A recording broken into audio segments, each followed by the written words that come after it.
नमस्कार दोस्तों। दोस्तों, मनुष्य को कभी घमंड नहीं करना चाहिए।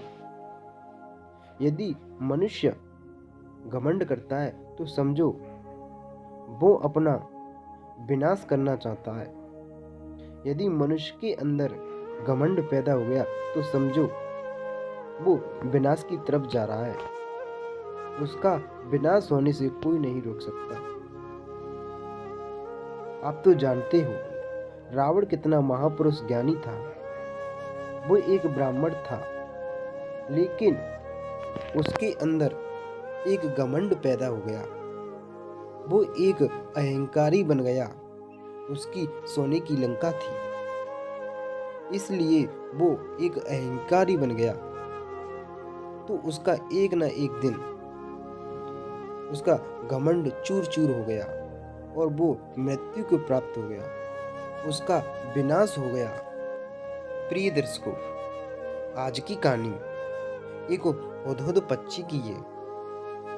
आज की कहानी बहुत ही एक ज्ञानवर्धक कहानी है जो आपके जीवन को बदल के रख देगी। तो वीडियो शुरू करने से पहले आपसे एक हाथ जोड़कर के निवेदन करता हूँ कि यदि आप हमारे चैनल पर नए आए हो तो हमारे चैनल ज्ञान सागर मोटिवेशनल को सब्सक्राइब कर लें और बेल आइकन को भी दबा दें।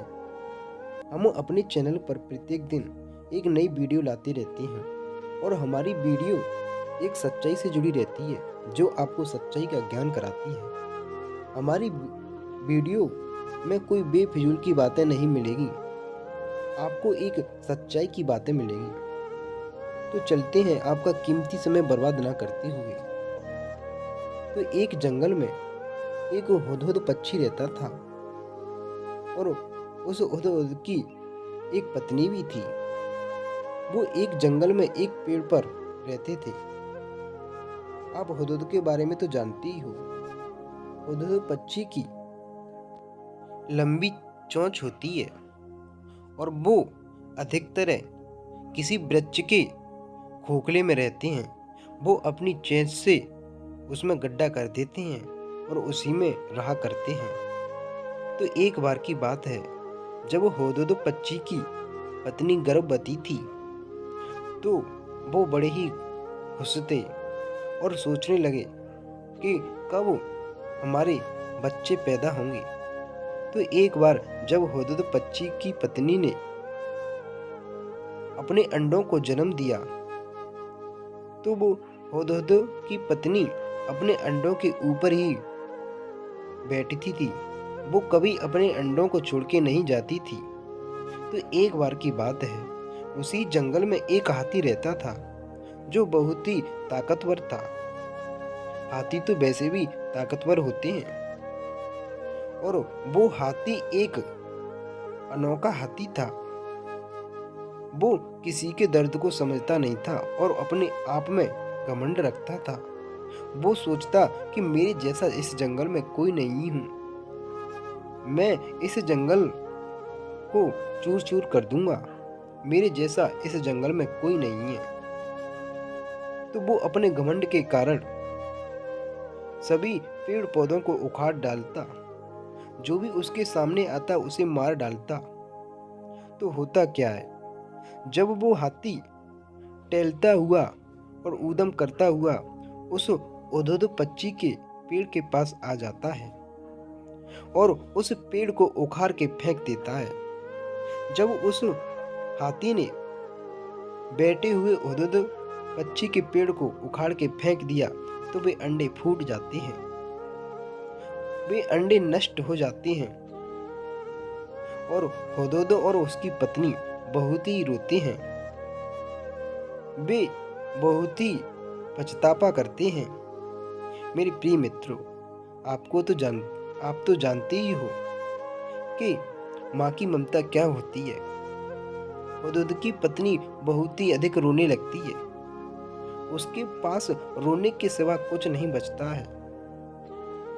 जब हुदहुद पक्षी के पास एक चींटी आती है तो चींटी से जब हुदहुद पक्षी ने कहा कि हे चींटी बहन, अब हम यहाँ नहीं रहेंगे। हमारा यहाँ कोई नहीं है, हम ताकतवर नहीं है और ये हाथी हमें यहाँ जीने नहीं दे रहा है। तो उस चींटी ने हुदहुद पक्षी से पूछा कि ऐसा क्या हुआ है। हुदहुद पक्षी ने कहा कि अभी मेरी पत्नी ने अपने अंडों को जन्म दिया। हम अपने बच्चे देखने के लिए बहुत उत्साहित थे और उनका इंतजार कर रहे थे, लेकिन इस हाथी ने हमारे अंडों को नष्ट कर दिया। ये यहाँ के सभी पेड़ पौधों को उखाड़ के फेंक देता है। जो भी इसके सामने जीव जंतु आता है उसे मार डालता है। यहाँ इसने हाहाकार मचा डाला है। इससे सभी जीव जंतु डर के मारे भागते हैं और यहाँ के पेड़ पौधों को छोड़ता नहीं है, सभी को उखाड़ करके फेंक देता है। अब हम कहाँ रहेंगे? तो इस चींटी ने कहा कि आप चिंता मत करो, मैं आपकी मदद करूंगी, लेकिन जो मैं आपसे कहूं आप वैसा करना। हुदहुद पक्षी ने कहा, ठीक है, जो आप बोलोगी मैं ऐसा ही करूंगा। तो उस चींटी ने कहा कि अब हाथी आए तो आप मुझे बताना।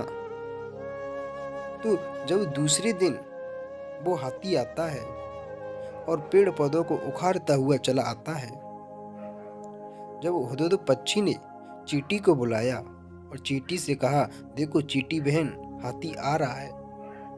तो चींटी ने कहा कि आप चिंता ना करें, मैं आपसे जैसा कहूँ आप वैसा करना।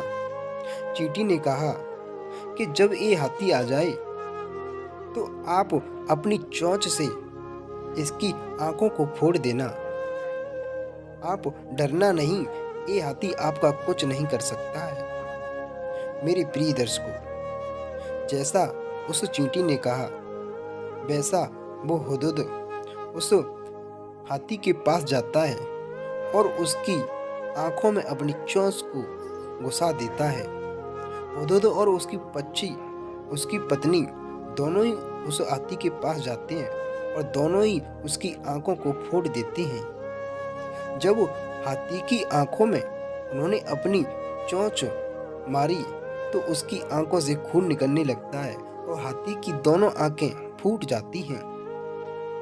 जब हाथी की दोनों आंखें फूट जाती हैं तो वो हाथी और एक अजीब तरीके की हरकत करने लगता है।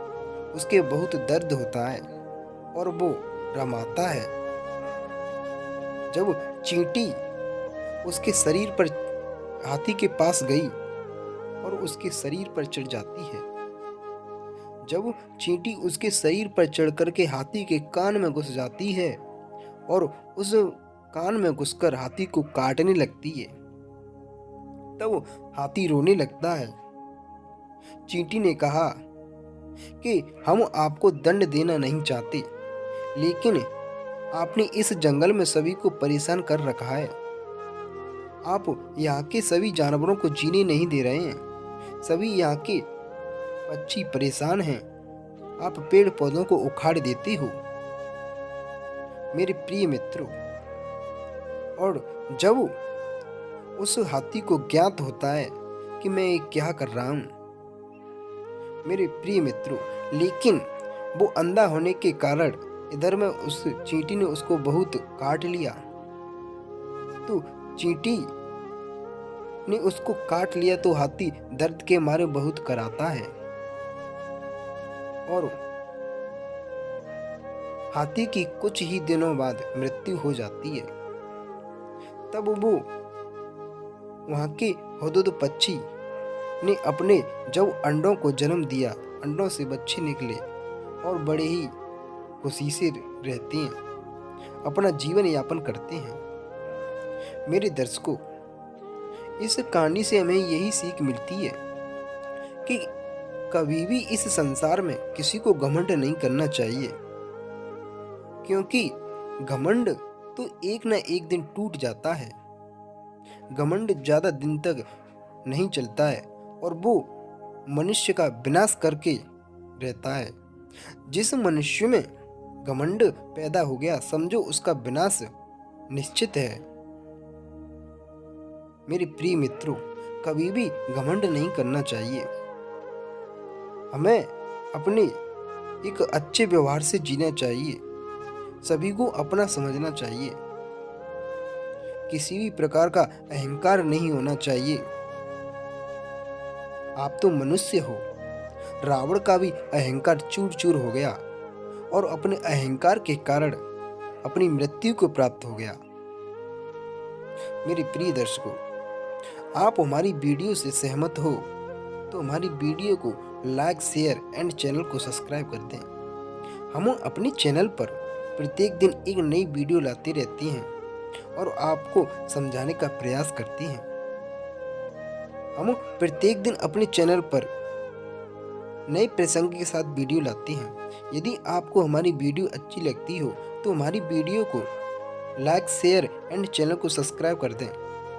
धन्यवाद मेरे मित्रों। मिलेंगे आपको एक और नई वीडियो में।